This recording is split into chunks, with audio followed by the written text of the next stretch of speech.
May paraan na sila paano talunin si VP Sara Duterte sa 2028 election. Ang tatalo daw kay VP Sara, walang iba kung hindi si Leni Robredo. Ito daw ang dapat gawin para talunin si VP Sara ni Leni Robredo.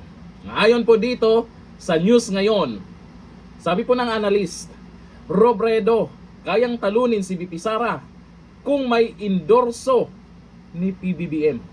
Teka, paano manalo? Madagdagan kaya ng boto? Ang mag-endorso? Yung negative na?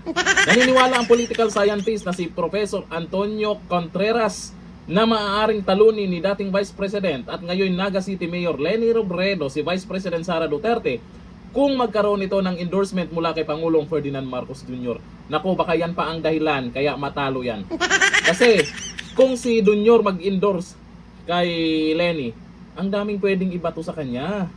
Lalo na dun sa mga sinasabi niyang sinungaling, si Jr. Eh yung ibang mga kakamping, sa tingin nyo, susuporta pag si BBM ang mag-endorso?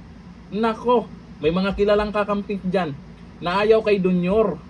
Hindi ba pwedeng focus na lang kayo sa grupo nyo?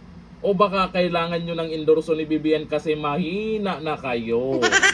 Sa isang panayam, sinabi ni Contreras na bagamat tila mahirap mangyari, posible umanong ganitong senaryo sa politika ng Pilipinas. Ayon sa analis ba talaga to? Kami nagtatanong lang ha, kasi sa tingin ko, imbis na makatulong itong pinagyayaw-yaw niya, baka ito pa yung maging dahilan kaya lalong tambakan si Leni.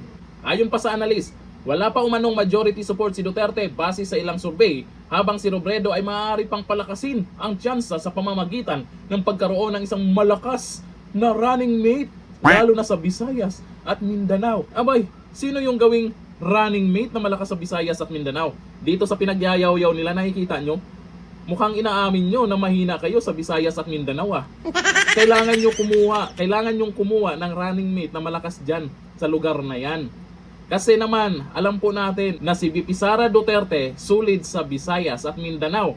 Dito sa Metro Manila, malakas pa rin siya. O anong paraan para talunin siya?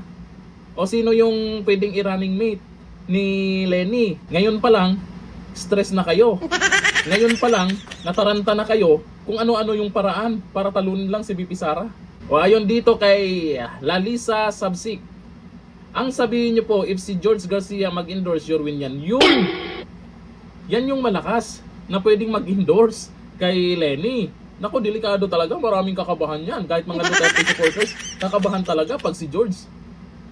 Sabi ni Yos Esconde, panalo si Leni kung andyan pa si Comelec Garcia. O, tignan nyo naman yung mga nag-comment ha. Yan yung malakas, hindi si Jr. Sabi ni Neil Maghanoy, sige nga, sa negative rating pa siya magpa-endorse, yun nga Paano lalakas yan? Negative na nga. Sabi ni Dong Pao, palpak na analyst.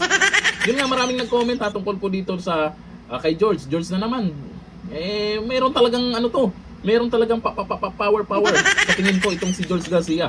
Kasi pagdating sa usapin po ng eleksyon, pangalan niya ang lalabas. Ay talagang may kakaiba. May kakaibang kakayanan itong si George para manalo yung kandidato. O lalo na pag siya yung mag-endorso.